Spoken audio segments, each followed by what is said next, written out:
I change your bum life. You fight me, it's a celebration. I would beat you. When you sign to fight me, it's a celebration. You ring back home, you ring your wife. Baby, we done it. We're rich, baby. Conor McGregor made us rich. Break out the red panties.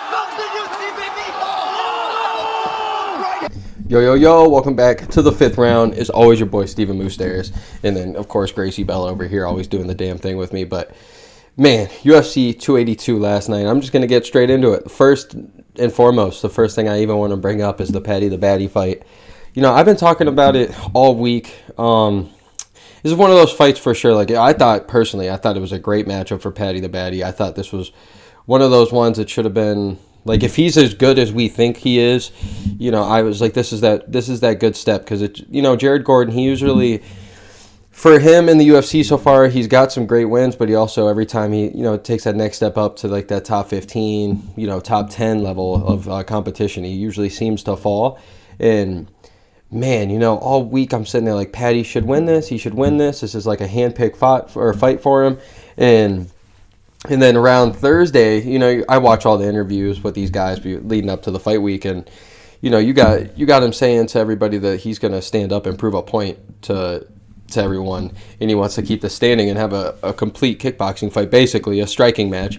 And when I heard that, I was like, man, like I really hope this isn't true. Like I hope he's just kind of throwing some bait out there, because in my opinion, and in most people's opinion, Paddy the Baddy, you know, Paddy Pimblett is so good on the ground. That man.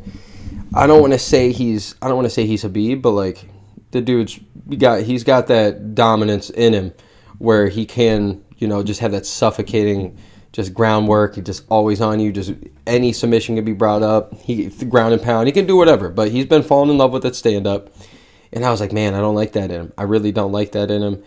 Like, because I mean, if you guys watch Jared Gordon, the man's got a nice check hook. I was like. And Paddy always seems to back up with his chin in the air. And then, well, you know, we watched the fight. You could tell.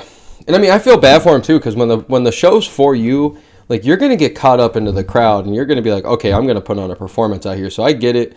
I'm not going to sit here and talk behind the desk. I know it's, Monday morning quarterback here. It's real easy to sit here and talk and critique. But, you know, of course you're going to fall in love with, the performance here in the crowd, get crazy. And, man, straight off the first round, dude.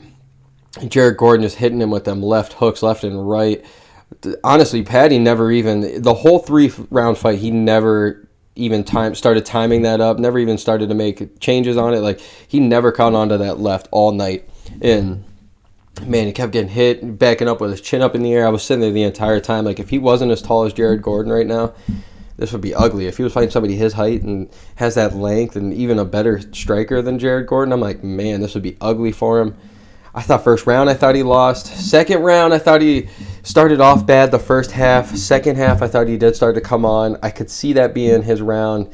And then he said it himself. He takes round 3 off. And, you know, this is my problem here.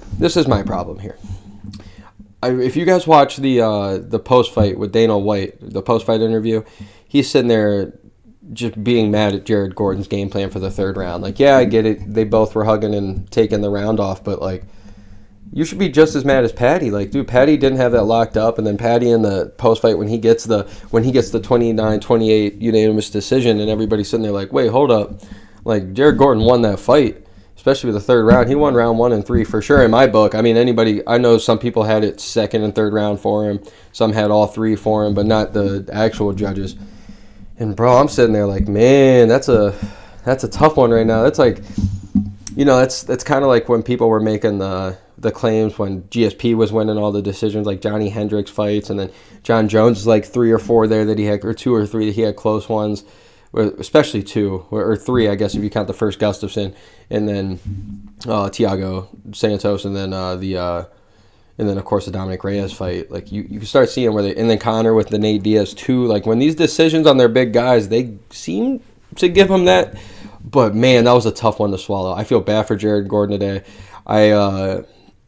I don't know. I didn't like how Paddy was so confident in that post-fight. Like, you got to be confident, but, like, in his post-fight, he's like, oh, I definitely won that fight, this, that, and the third. Like, I definitely won that, took off the third round because it was so easy. You know, if you look at me, I look like I'm still part of a boy band. You look at him, he looks like he's beat up. Like, he did have that really funny joke, though, with the whole Ariel Helwani thing right now where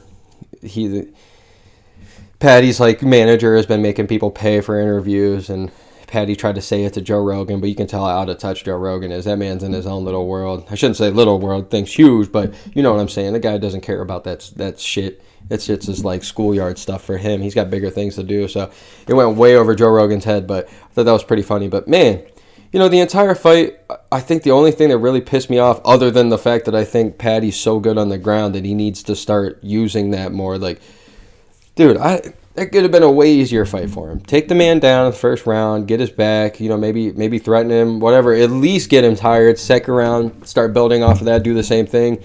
Maybe third round, start opening up with the hands. But, man, I'm not his coach or anything. I don't know what's best for him. I'm just sitting here thinking, like, you know, from what I see, there's an easy path for you to win fights. And it is that grappling route. And, man, I don't know. And the other thing I was really frustrated, because I mean, I'm a Muay Thai guy. I'm not the greatest in the world, but I definitely feel like I know what I'm doing. And I was getting really mad with every time he was throwing that. Instead of throwing a straight left, that power left, or straight, I should say, because he was going with some like hooks every fucking time, like power hooks. And instead of coming around, I wish he would have just came down the fucking center a couple times. But outside of that, man, regardless if Paddy won or not, this is a tough one. I don't think he's. I mean, if he's getting the grappling ready, he's ready for a top 15, you know, top 12, top 10. He is ready for that sort of thing. But if he's standing up, Paddy is not ready for the top 15, top 10, top 5. Man, you've seen him get rocked a couple times in his UFC fights. He is breakout fighter of the year. He deserves it. Man, his walkouts are fucking electric. He's an electric fighter. People love him. He's got the accent over here, so we love him. I can see why he's the moneymaker, but he should be thanking the Lord right now. Like, I got away with this one luckily, very lucky. And there's ESPN letting me know right now, Paddy the Baddy probably decides he's going to fight on Leah Tapura or whatever, which I think would be an awful matchup. So, but man, for real, I don't know. If you're Paddy the Baddy, I think you walk away, you count your blessings right now. You go, hey, look, I just tried to prove a point.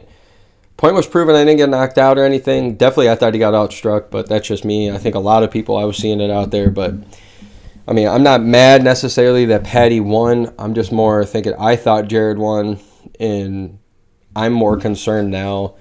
Even after the win, I'm more concerned now for Paddy than I was before. And, man, I just hope he learns off of this and starts really taking opponents down and taking it serious. And I know it's kind of like when like fighters have tendencies, man. We all have tendencies. Like, you know, there's a lot of fighters that kind of like, every time they're about to punch, they kind of drop their hands a little bit, and then they go at it. Or you got the like DC, like John Jones finally took advantage of it by how he's always like ducking. He's like putting the hands down to try to block body shots. He took the headshot. You know, you got those guys that keep the chin up in the air. Like, these dudes have tendencies, and Paddy's bad one is keeping his chin up in the air and he's backing up. So I'm worried for him. Just because these guys, we watch this sport. We know these top 15, top 20 guys are killers. Jared Gordon himself is a killer, and he's not even, in my book, he's not even in the top 15 of this division. So 155 is stacked. Paddy's got the name. He got the dub. He's in bed with Dana. That's good. So, I mean, it's just tough. I don't know about you guys, but I am worried for his next fight. And if he does decide to fight Leah Tapura, even though Tapura is 5'7" and he's, you know, 145, that boy is vicious. So watch the fuck out. I would not, if I'm Paddy right now, I am not taking that fight. Well, he just did to Bryce Mitchell. Good Lord. So, but regardless, if you guys thought he won, let me know. Because I mean, when I was watching it originally at first, I'm like, man, I think Jared won 29-28. I rewatched it this morning because I had to buy it, so clearly I rewatched this shit. You get it for 24 hours, you might as well watch it. And, you know, I'm sitting there and I was like, I definitely, being in my zone and being here, because I was watching it on my phone very legally, wink, wink, but definitely rewatching it this morning, I think I'm comfortable enough to say that I think Jared Gordon won 30-27, and I feel really bad for him this morning. So, boy, it's been the 5th round. As always, Stephen Moustaris. If you guys like this shit, check out some more. I don't give a shit if you subscribe and like it. I don't care. Shit's just fun for me to talk. So leave a comment if you do want to talk. But seriously, have a good one, baby.